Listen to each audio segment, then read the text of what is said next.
नमस्कार, मैं सुष्मिता मिश्रा। आप देखना शुरू कर चुके हैं 4 PM यूपी। भले ही आगामी विधानसभा चुनाव में अभी वक्त हो, लेकिन सपा प्रमुख अखिलेश यादव अभी से ही चुनावी तैयारियों में जुट चुके हैं। वोट चोरी, भ्रष्टाचार और जीएसटी में हुए संशोधन के मुद्दे को लेकर अखिलेश सत्ताधारी दल भाजपा पर लगातार हमलावर है।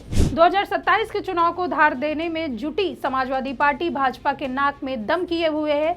सपा भले ही 2 बार से सत्ता में न हो, लेकिन वर्चस्व अभी भी वैसा ही बरकरार है। भूले बिसरे मुद्दे को उठाने और बेसहारों की आवाज लोगों तक पहुंचाने के लिए सपा ने एक और फैसला किया है। दरअसल सपा पक्ष के बाद गांव चलो अभियान शुरू करने जा रही है। वहीं सपा के इस ऐलान के बाद से भाजपा के खेमे में खलबली सी मच गई है। तो चलिए इस खबर में आगे बढ़ते हैं और आपको बताते हैं कि 2027 में होने वाले विधानसभा चुनाव को लेकर अखिलेश यादव की क्या रणनीति है। पहले तो आपको बता दें कि बीते दिनों चुनाव में हुई धांधली को लेकर अखिलेश यादव लगातार चुनाव आयोग पर हमलावर हैं। इसी कड़ी में सपा के राष्ट्रीय अध्यक्ष अखिलेश यादव ने निर्वाचन आयोग का नाम ही बदल दिया। उन्होंने वोट चोरी के मुद्दे पर तंज कसते हुए इसे भाजपा सरकार का जुगाड़ आयोग बता दिया। इसके साथ ही अखिलेश यादव ने भाजपा के फैसले पर सवाल उठाते हुए क्या कुछ कहा, पहले इस वीडियो में देखिए। चुनाव को अब 1 साल के लगभग दिन बचे हैं। उत्तर प्रदेश का चुनाव 1 साल के अंदर या 1 साल का आसपास समय बचा है सरकार के पास। और अब तक अभी हम लोगों ने जो बजट देखे हैं उत्तर प्रदेश सरकार के 9 बजट देख चुके हैं। आखिरी बजट आना है जो अब आ जाएगा आने वाले समय में। दिल्ली की सरकार तीसरी बार चल रही है। हाल ही में हमें और आपको देखने को मिला कि एक ऐसा कानून जीएसटी जब लागू किया गया था तो ये बात कही गई थी कि व्यापार बढ़ेगा। इस कानून के लागू होने से सरल व्यवस्था लागू होगी जिससे कि व्यापारी और कारोबारी अपना टैक्स दे पाएगा।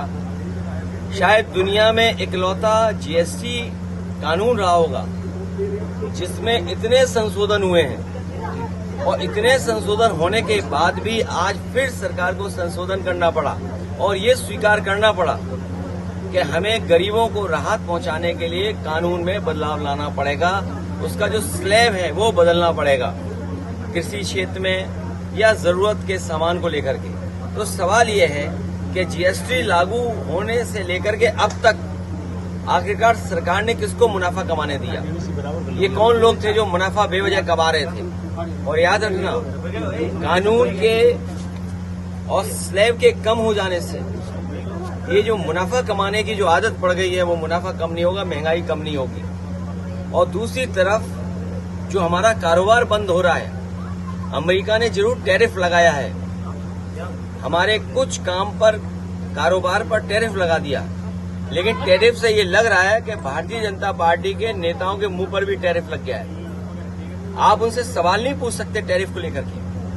हमारे भदोही का कारपेट, मुरादाबाद का ब्रास का एक्सपोर्ट, मेरठ का, सहारनपुर का, फिरोजाबाद का, तमाम जो एक्सपोर्ट होते थे अब पाबंदी लगने के बाद उनका नुकसान होना शुरू हो गया।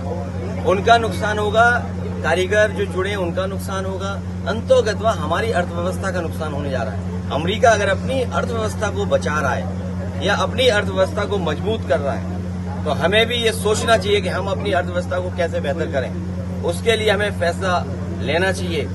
मेक इन इंडिया बर्बाद हो गया। स्वदेशी का नारा केवल मुंह से है, मन से नहीं है। ये बीजेपी के लोग स्वदेशी मुंह से हैं और मन से विदेशी हैं। गौरतलब है अभी विधानसभा चुनाव आने में वक्त है, लेकिन सपा ने जमीनी स्तर पर वोटरों को साधने के लिए पहले से ही प्लान तैयार कर लिया है।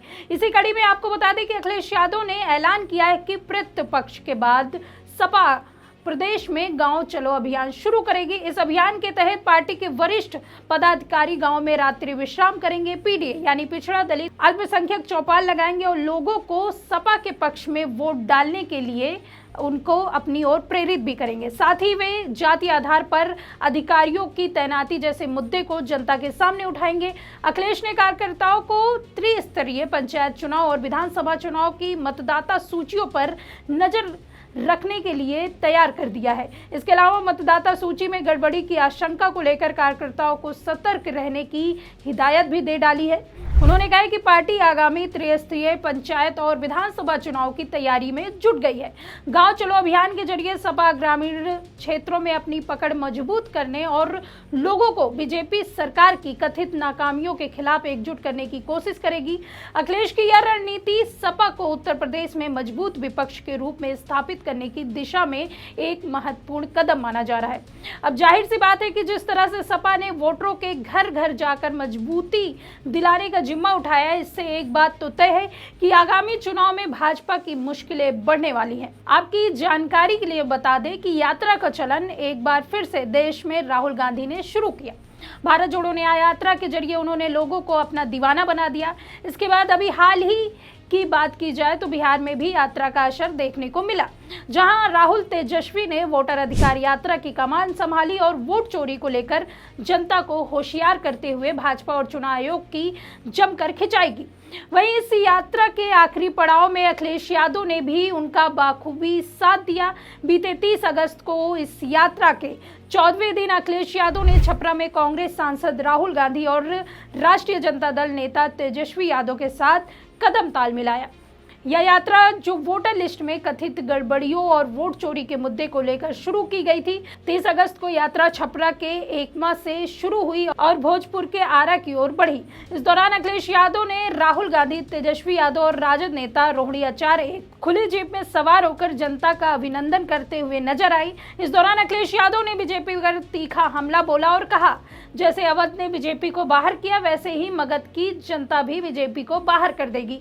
चुनाव आयोग अब जुगाड़ आयोग बन गया है। ऐसे में अखिलेश यादव की इस यात्रा में शामिल होने को राजद के मुस्लिम यादव यानी MY समीकरण को पिछड़ा दलित अल्पसंख्यक में विस्तार देने की रणनीति के रूप में देखा गया। 2024 के लोकसभा चुनाव में उत्तर प्रदेश में सपा कांग्रेस गठबंधन ने 43 सीटें जीतकर बीजेपी को करारी शिकस्त दी थी, जिसमें सपा की PDA रणनीति की बड़ी भूमिका थी। अखिलेश यादव की वोटर अधिकार यात्रा में भागीदारी से बिहार में विपक्ष को सामाजिक, राजनीतिक और क्षेत्रीय स्तर पर कई लाभ मिलेंगे। उनके PDA रणनीति यादव और अल्पसंख्यक वोटरों पर प्रभाव और विपक्षी एकजुटता का प्रदर्शन बीजेपी JDU गठबंधन के लिए गंभीर चुनौती पेश करेगा। खासकर उत्तर प्रदेश से सटे क्षेत्रों में उनकी मौजूदगी विपक्ष के लिए गेम चेंजर साबित हो सकती है।